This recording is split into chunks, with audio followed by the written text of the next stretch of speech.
Un saludo para todos ustedes y todos bienvenidos a este nuevo encuentro con la palabra de Dios.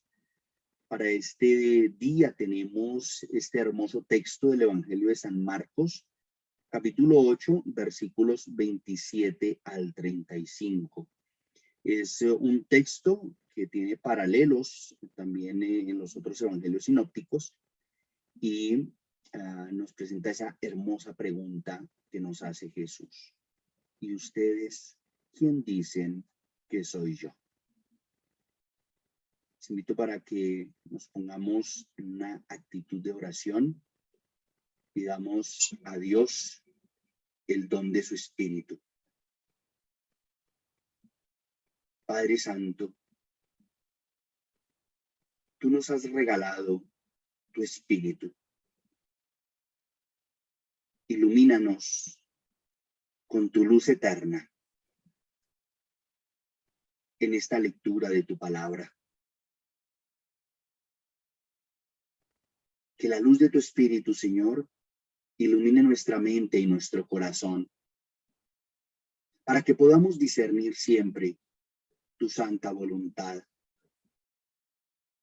Que tu luz nos ilumine, para que podamos conocer más y más a tu Hijo Jesucristo, Dios y hombre verdadero, vivo y resucitado.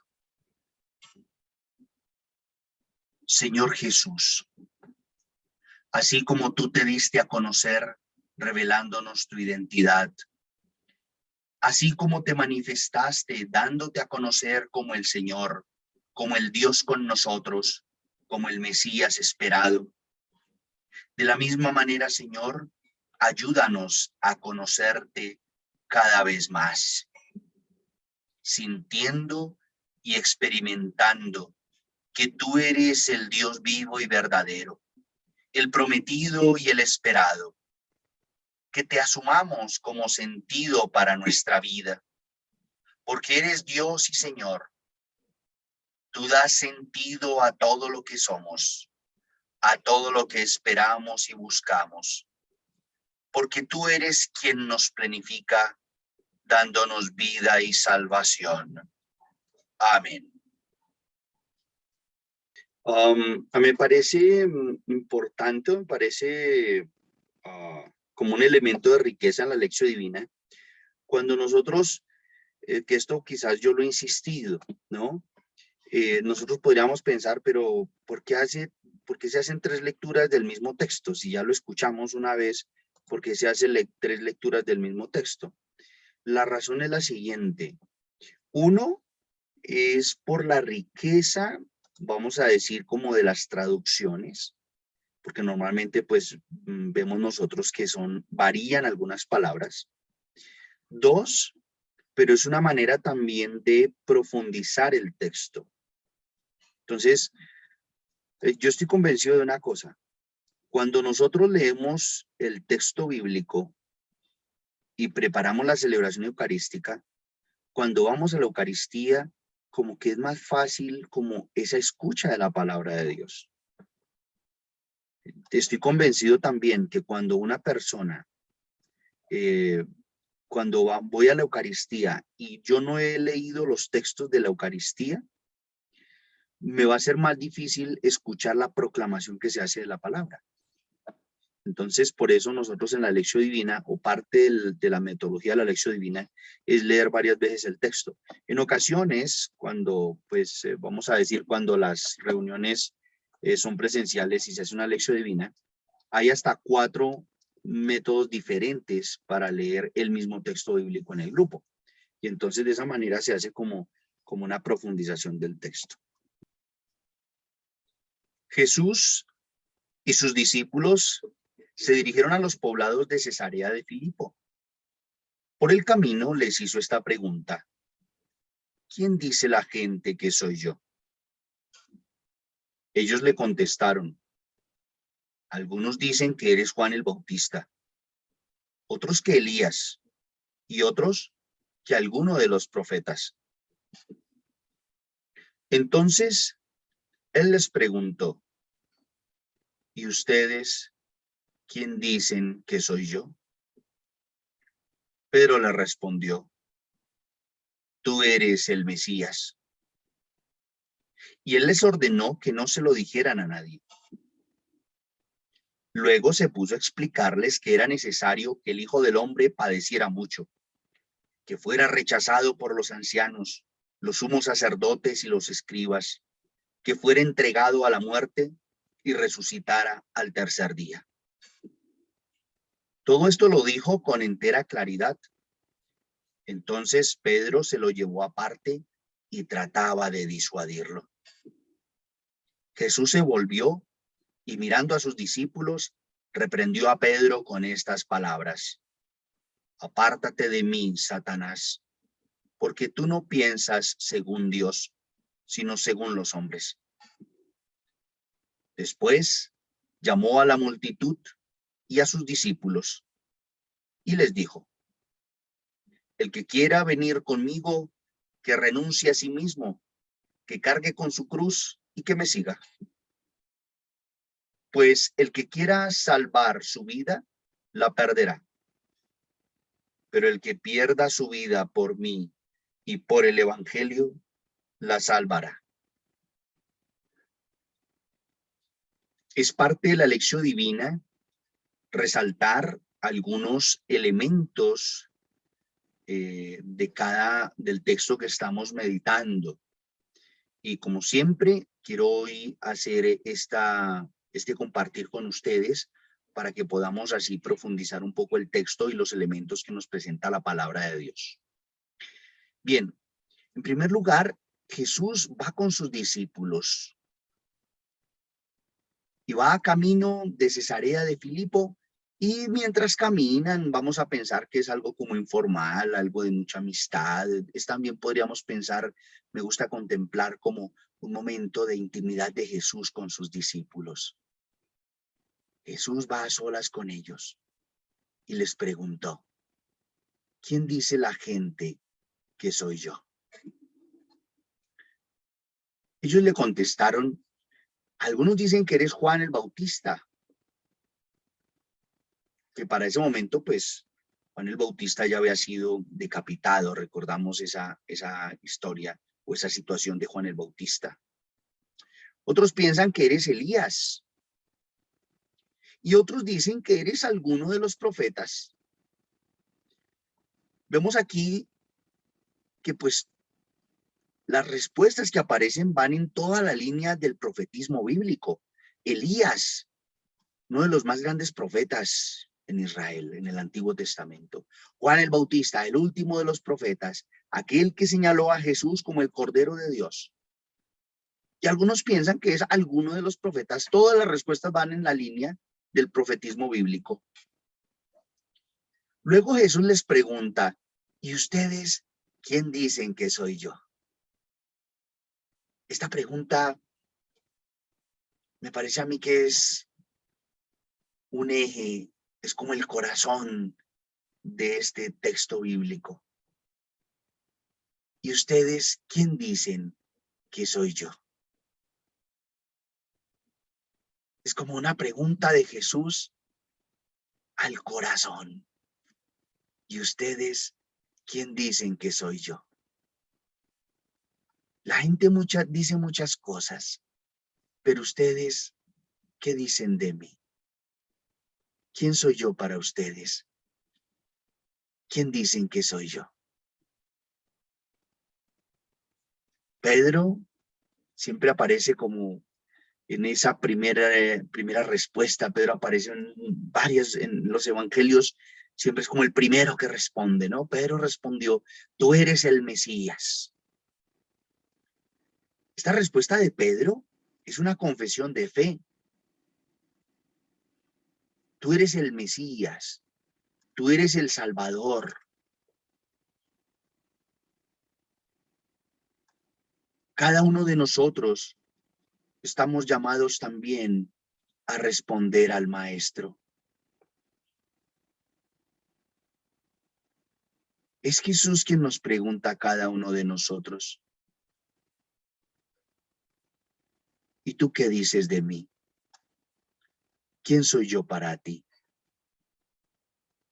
cada uno de nosotros estamos llamados también a hacer ese camino de fe. Y es una respuesta que estamos llamados a darla desde el corazón, desde lo profundo del alma. Es una respuesta que estamos llamados a darla desde el amor, desde la fe. Lógicamente también desde nuestra razón, desde nuestra inteligencia, pero es una respuesta fundamentalmente fruto de nuestra relación con el Maestro por la fe y por el amor. Tú eres el Mesías.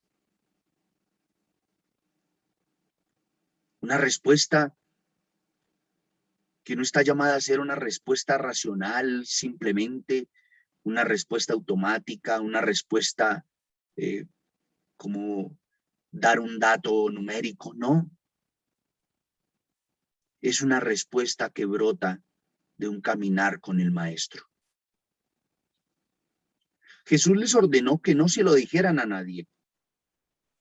Esto hace parte de lo que se llama en los evangelios el secreto mesiánico. Jesús no quiere que se confunda con un Mesías político, con un Mesías terreno, como fue confundido. Jesús les dice, no se lo digan a nadie. Hay que esperar.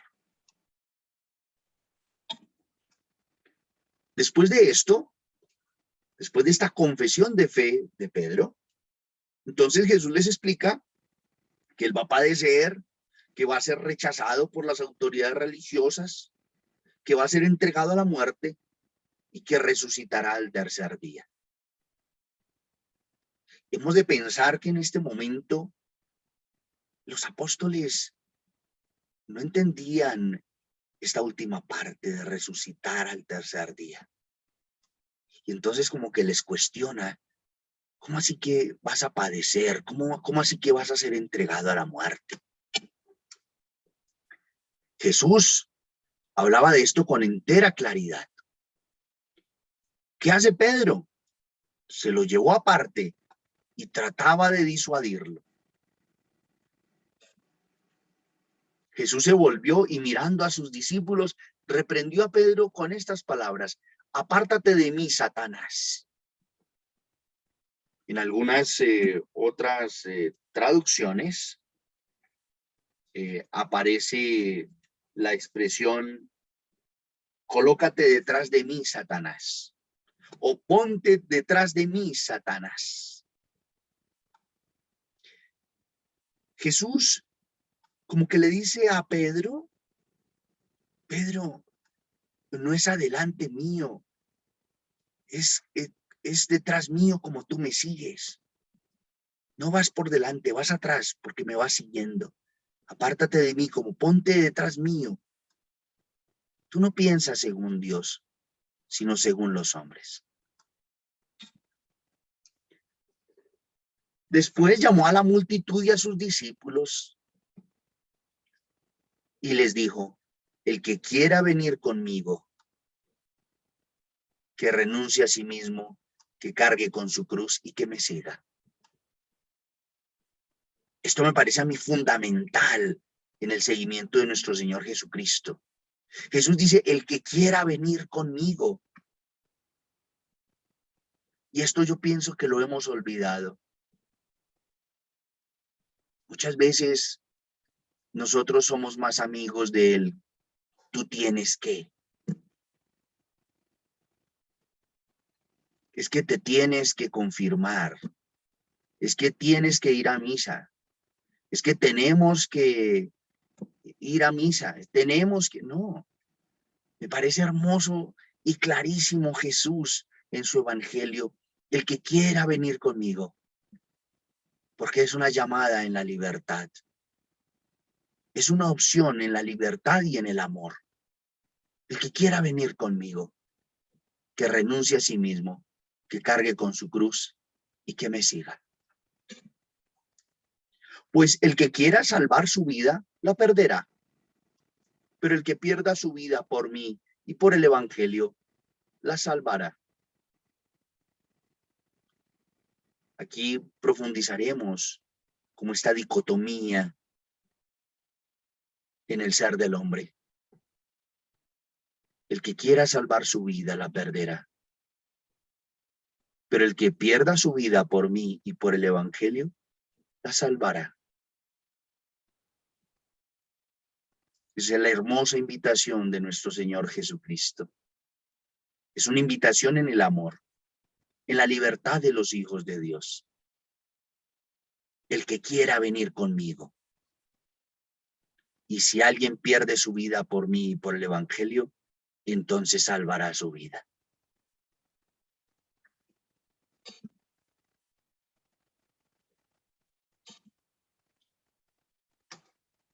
Les invito para que profundicemos el texto y nuestra oración. La pregunta fundamental de la lección divina: ¿qué me llama la atención y qué me hace pensar este texto? Vamos a pensar que es como la mitad del camino en el Evangelio de San Marcos. Jesús que hace esa pregunta a sus discípulos: ¿qué dice la gente que soy yo? Y luego Jesús: ¿tú qué dices de mí? Y luego Jesús anunciando su pasión, muerte y resurrección. Y a continuación, esa llamada a seguirlo. ¿Qué me llama la atención de este texto? ¿Y qué me hace pensar este texto de Marcos?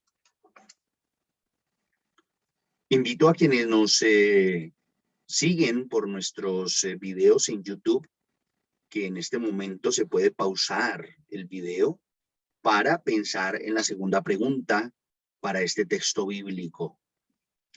¿Qué sentido y consecuencias para nuestra vida tiene este texto y por qué? Podemos nosotros releer un momento el texto y preguntarnos: ¿qué sentido tiene este texto para mi vida? ¿Qué consecuencias tiene este texto, esta revelación de Jesús en este texto bíblico para mi vida? ¿Y por qué? Recordemos como los tres momentos que vemos nosotros en este texto bíblico y que podemos pensar un poco en esta pregunta. ¿Qué sentido tiene para mi vida? Aquí vamos a decir para mi vida a nivel general, mi vida de fe, para mi vida cotidiana. ¿Qué consecuencias tiene para mi vida este texto bíblico?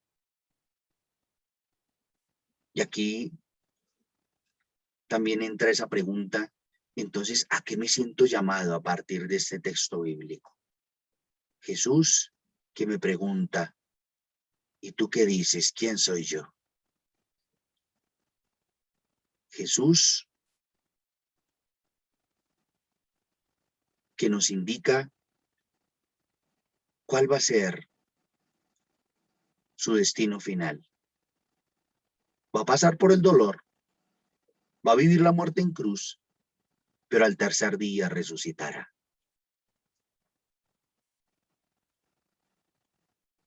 ¿Qué consecuencias tiene eso para mi vida? ¿Qué consecuencias tiene para mi vida esa llamada que Jesús me hace? El que quiera seguirme, tome su cruz cada día y me siga. Opción libre y renuncia cristiana. Elementos que enunciábamos en esta reflexión. Jesús nos hace una invitación, pero es una invitación en la libertad de los hijos de Dios. Y cuando hablamos de una renuncia cristiana, ¿a qué se refiere Jesús? En este texto de Marcos capítulo 8, especialmente en los versículos 34 al 38, Jesús dice a sus discípulos, y son palabras también que encontramos en los sinópticos: si alguno quiere venir conmigo, que renuncie a sí mismo, que cargue con su cruz y que me siga. Porque el que quiera salvar su vida la perderá, pero el que pierda su vida por mí, por la buena noticia, por el evangelio, la salvará. Estas palabras se repiten varias veces de distintas maneras en los evangelios. Y estos versículos, estas palabras de Jesús nos presentan tres rasgos en los que compartimos la vida de Cristo, y estos rasgos son fuente de libertad, alegría y paz. El primero de ellos es la entrega y la solidaridad en el amor como el camino vital e indispensable para alcanzar la gloria de Dios. Estamos llamados a unirnos a Cristo en este camino. Una entrega en el amor, una solidaridad en el amor. Es el camino vital e indispensable para alcanzar la gloria de Dios. Y es lo que Pedro quizás como que no entiende. No entiende que esa entrega de Jesús es en el amor. Esa solidaridad de Cristo con la humanidad es en el amor. Y por eso Jesús anuncia su gloria en la resurrección. El segundo rasgo es, estamos llamados a una renuncia de lo que nos aparta de Jesús. Particularmente nuestro egoísmo para poder seguirlo y cumplir nuestra misión. Entonces, cuando Jesús nos dice, el que quiera venir conmigo, que renuncie a sí mismo. ¿Qué implica esa renuncia? Pues a nuestro egoísmo fundamentalmente, a nuestro orgullo. Es esa renuncia a la que nos invita Jesús. Renunciar al egoísmo, renunciar al orgullo. ¿Para qué? Pues para poder seguirlo y siguiendo al Maestro, pues entonces poder vivir nuestra misión. El tercer rasgo es que estamos llamados a vivir la fe en el poder divino de la salvación. Sobre todo cuando experimentamos dolor, debilidad y flaquezas humanas. Estamos llamados a crecer en el camino de la fe. ¿Para qué? Para que cuando nosotros experimentemos dolor, debilidad, experimentamos la muerte, experimentamos cualquier adversidad humana, entonces que en esos momentos, por el camino de la fe, nosotros podamos tener esa confianza en el poder divino de la salvación. Y es pensar que a través de esos momentos de dolor, debilidad, flaqueza humana, también Dios está salvando. Es también por esos caminos, incluso en esos caminos, Dios salva. Entonces es experimentar ese poder de Dios, poder que es salvación y que están en esos momentos de nuestra vida. Jesús quiere que demos dirección a nuestra vida, igual que Él se la dio a la suya. En esto consiste la auténtica renuncia o abnegación cristiana. Entonces, no podemos pensar que renunciar a nosotros mismos, entonces es no darle dirección a nuestra vida. No, no, no, no, no. Porque es que somos administradores de la vida que Dios nos ha regalado. Y Jesús quiere precisamente que le demos dirección a nuestra vida. Él le dio una dirección a la suya. Y entonces estamos llamados, pues, a darle dirección a nuestra vida. No se trata de anular la propia personalidad, porque a veces se piensa que renunciar a mí mismo es anular mi personalidad. No, no, no, porque es que Dios nos ama como somos, cada uno. Dios ama y nos ha dado dones, carismas, etcétera. Entonces no se trata tampoco de ignorar los dones que Dios nos ha regalado. Entonces, el que quiera seguirme renuncia a sí mismo. Y entonces, bueno, entonces voy a renunciar a mí mismo y entonces yo voy a ignorar esos dones que Dios me ha regalado. No, no, no. Es que Dios nos ama como somos, en nuestra propia personalidad, con los dones que tenemos cada uno. Entonces no se trata de anular esto. Tampoco significa ser indiferentes ante la vida. Entonces el renunciar a mí mismo. Entonces voy a ser indiferente ante las circunstancias de la vida, voy a ser indiferente ante lo que pasa en la sociedad, voy a ser indiferente ante lo que sucede en el mundo, y entonces no me importa el otro porque es que renuncié a todo y voy a seguir al maestro. No, porque no se trata de eso. Tampoco se trata de dejarme oprimir por otros, porque esa no es tampoco una vivencia cristiana. Jesús es libertad, y es esa libertad de los hijos de Dios también a darse en nuestra historia personal. Entonces no se trata de dejarme oprimir por otros. Esa tampoco es una opción cristiana. No se trata tampoco de causarme sufrimientos a mí mismo. Aquí también les invito para que podamos hacer ese análisis. A veces se piensa que seguir al maestro entonces es castigarme y es causarme sufrimientos. No, porque Jesús es un camino a la plenitud. Y muchas veces he escuchado predicaciones en donde se invita como a autoflagelarme por seguir al maestro. Y yo pienso que es un camino que Jesús mismo nos muestra que no es. Son elementos, estos elementos a veces han traído confusión en el camino de la fe. Y estamos llamados nosotros a discernir ese seguimiento del maestro. El que quiera seguirme, que tome su cruz cada día y me siga.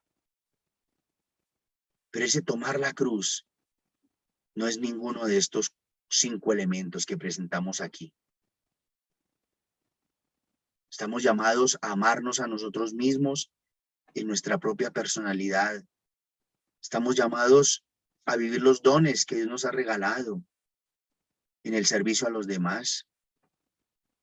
Estamos llamados a ser solidarios en el amor. Estamos llamados a un camino de libertad. Estamos llamados también a ser buenos samaritanos para aliviar a otros. Ni dejarme oprimir, ni oprimir a otros. Y no es un camino de causarme sufrimiento. A veces también está la tentación del autocastigo. Y tampoco es el autocastigo el seguimiento del maestro. Señor Jesús, tú eres el resucitado. Tú atravesaste el rechazo, el sufrimiento, la cruz. Atravesaste también ese camino, esa puerta que llamamos muerte. Pero todo esto lo viviste en el amor y por amor. Ilumínanos, Señor, con tu gracia. Fortalécenos en el seguimiento de tu reino. Fortalécenos como discípulos tuyos, para que también podamos día a día caminar en el amor. Señor Jesús, tú, el Cristo, el Mesías, el prometido, el esperado, el Dios con nosotros, el Emmanuel, Dios vivo y verdadero, Dios hecho hombre, crucificado y resucitado, que has venido a darnos vida con tu vida en la cruz. Derrama tu amor en nosotros para que te conozcamos vivencialmente y te sigamos imitándote, amando como tú, viviendo como tú, dando la vida como tú, siendo vivificados por ti y en ti, encontrando en ti el sentido de todo lo que somos y hacemos. Amén. Amén. La bendición de Dios Todopoderoso, Padre, Hijo y Espíritu Santo, descienda sobre nosotros y permanezca para siempre. Amén. Muchas gracias por su participación. Nos encontraremos en una próxima reunión para continuar con nuestra reflexión bíblica. Dios les bendiga. Gracias, Padre. Realmente, Padre.